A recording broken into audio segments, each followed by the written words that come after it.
Previously, the driven lob through ball was an overpowered, decisive element of the meta of FIFA 23, and it could allow you to create very easy opportunities once used correctly. With the latest live tuning update, EA made a significant change to it and it became less viable and weaker. However, EA forgot about another passing method, the threaded through ball, that could result in a similar outcome, and this will become the next thing in the passing meta.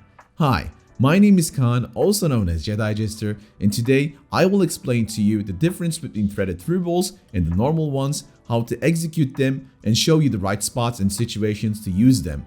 Without further ado, let's get going. We will start off with the changes to the driven lob through ball with the release of the latest update. Before the patch, these passes were extremely strong and you only needed to have one player running behind the defensive line, and even if you were facing slightly away from the receiver, you were able to send a very accurate pass towards his running lane, and that could end up with a one-on-one against the keeper. However, after the changes, the driven lob through balls became weaker, inaccurate, and therefore very unreliable. Even if you face the receiver, these passes now land further away from the runner and they rarely create dangerous opportunities. But like we previously mentioned, there is one passing technique that EA completely forgot about, which is the threaded through ball. Before getting into the second part of the video, I would like to remind you that you should definitely check out our application The Guide Plus, which you can download for free if you're looking forward to get better in FIFA. In The Guide Plus, you can find in-depth tutorials, structured courses, and track your progress on the topics you most struggle with. Our interactive quizzes will keep you up to date anytime. In the app, you can also find a lesson on this topic with more detailed examples and explanations, which is completely free. So, if you're interested, make sure to check the links in the description and see what the next level learning experience offers by yourself. First, we will take a look at the difference against the normal through ball so that you can clearly see what purpose the threaded through ball serves. Let's take a look at two examples. Passing with the normal through ball sends the ball towards the player's running lane, however, it's not that far away from him. In tight situations, this might create a problem in which the defender catches the ball before the receiver. However, the threaded through ball is a much deeper pass and this can make a huge difference. In a similar position where the defender caught the pass before, threaded through ball is successful and the attacker can use the advantage of his pace over the defender even in a tight position. This is a perfect example of the aim of the threaded through balls.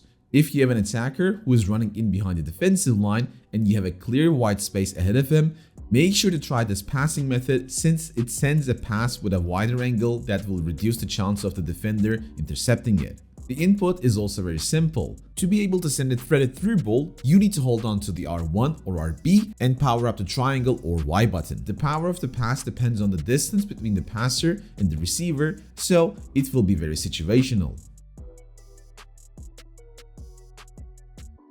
So, where and how do we get the most out of these passes? We already mentioned that we need a runner behind the defensive line for this pass to work. Timing is important here as you need to send a threaded through ball when your attacker is about to get on the same level as the defender and has the acceleration. If you send this pass too early, then the defender will have the chance of catching it, or if you send it too late, then you can get caught in an offside position.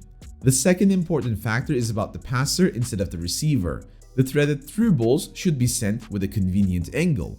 If you try to send a threaded through ball once your passer and receiver are on the same parallel line, then you will most likely end up with a bad touch on the ball, or you will reduce the chance of the runner getting rid of the defender who is staying close to him. Make sure to spread the angle about 30 to 45 degrees towards the side, which will give you a better and wider passing chance that will also comfort the runner in his running lane. One single touch or a single dribbling can create the perfect opportunity. Last but not least is the behavior of the defender. We always talk about FIFA being a two-sided game, which means you're not playing this game alone and someone will try to defend you once you go for this passing variation. Just before passing the ball, take a look at your own runner and also recognize what your opponent is doing.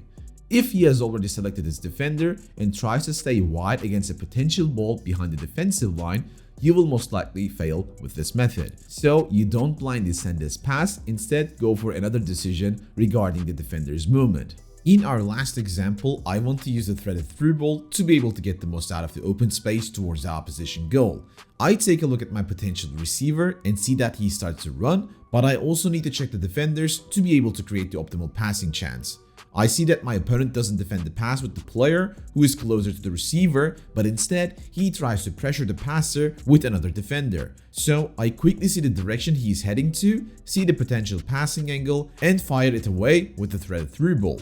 It ends up me having the ball in a 1 versus 1 situation against the keeper, and I score an easy goal. So that's it for today's video. We kept it as simple and effective as it could be, so you can start using it right away, and we think it will be a very valuable asset for you in your upcoming FIFA matches. If you like this kind of tips and tricks, make sure to check out one of our latest videos about the famous German cross, which is linked on your screen right now. That will allow you to score easy goals. Hope you guys enjoyed this video. Until next one, take care and peace.